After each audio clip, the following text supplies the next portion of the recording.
Herkese merhaba, ben Şenol. Bu videoyla sizlere Excel'in hiç kullanılmayan ancak çok işinize yarayabilecek bir özelliğinden bahsedeceğim. Bu özellik sıralı komut içindeki seçenekler özelliği. Peki bu özellik nerede ve ne zaman işimize yarayacak? Şayet size örnek olarak verdiğim tarzda bir tablo geldi ancak sıralamasında bir hata var ise, yani olması gereken sıralamada değil veya siz değiştirmek istiyorsanız ancak sütun sayısı fazla ve kes yapıştır işlemiyle uzun süreceğini düşünüyorsanız ve aynı zamanda görsel olarak kafa karıştıracak ise bunu daha kolay nasıl yapabiliriz? İşte burada sıralı komutunun seçenekler üzerinden faydalanacağız.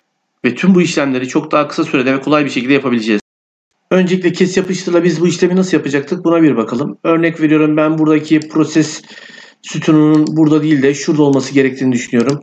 Ve şunun arkasında, bunun şurada, bunun burada gibi.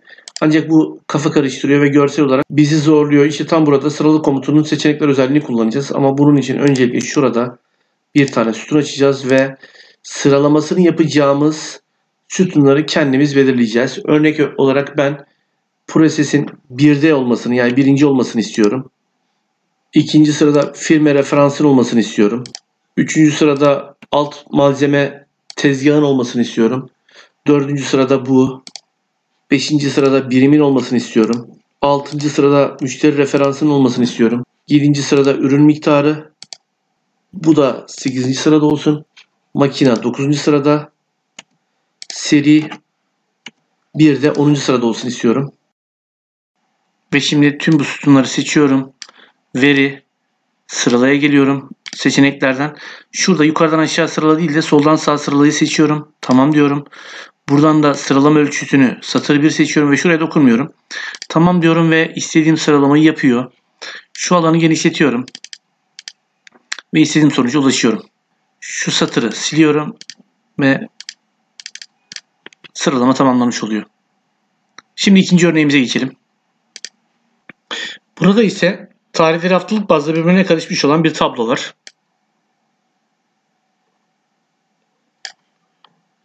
Ve bu tarihleri eskiden yeni olacak şekilde sıralamamız gerekiyor.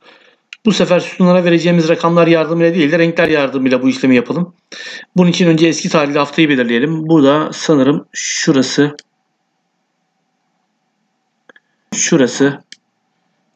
Bunu şuradan girişten sarı yapıyorum. Şunu siyah yapalım. Görünsün diye. Daha sonraki hafta şu. Bunu kırmızı yapalım. Siyah olsun şu. Daha sonraki hafta şu. Mavi yapalım. Siyah olsun şurası. Daha sonraki hafta burası. Yeşil olsun. Siyah olsun. En sonuncusu da siyah olarak kalsın. Şu alanı komple seçiyorum. Veriden sırala. Yine seçenekler. Yine şurası soldan sağa sırala. Tamam diyorum. Satır 1'i seçiyorum. Bu sefer burada hücre rengini seçiyorum ve ilk rengimizi sarı olarak, yani şuradaki sarı olarak belirliyorum. Daha sonra düzey ekle diyorum. Satır 1'i seçiyorum tekrardan. Hücre rengi ve buradan renk olarak kırmızıyı seçiyorum. Çünkü sonra kırmızı geliyordu. Tekrar düzey ekle. Satır 1. Hücre rengi.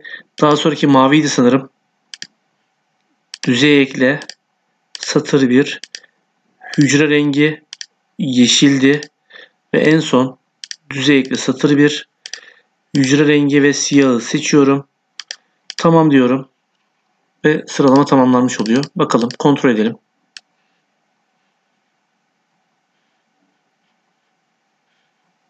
Evet, sıralama tamamlanmış oldu. Excel'in sıralama komutu ile ilgili anlatacaklarım bu kadar. Umarım videomu beğenmişsinizdir. Bundan sonraki videolarımı takip etmek ve öğrenmek isterseniz kanalıma üye olmanızı rica ediyorum. Şimdilik kendinize iyi bakın. Daha sonra tekrar görüşmek üzere.